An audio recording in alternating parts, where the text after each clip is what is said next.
মাসে দ্বিতীয় সোমবার। তো সবাইকে হার হার ভোলে। সকালবেলা চান টান করে পুজো টুজো করতে করতে আজকে সময় পাইনি কোনো পোস্ট করার, তো এক্ষুনি তাই পোস্টটা করছি। সবাইকে শুভ দুপুর। তো যেহেতু শ্রাবণ মাসের সোমবার আজকে দ্বিতীয়, তাই শুদ্ধ শাকাহারি খাবার খাবো ভাবনা নিয়েছি মনে।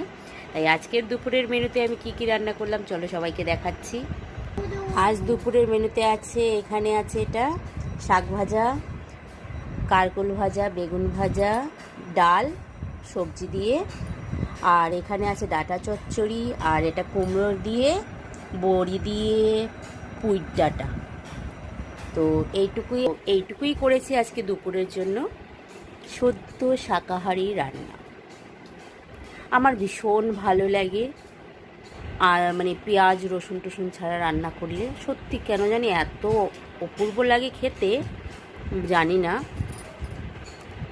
মাছ মাংসটা খায়, বাট এটা আমার খুব প্রিয়।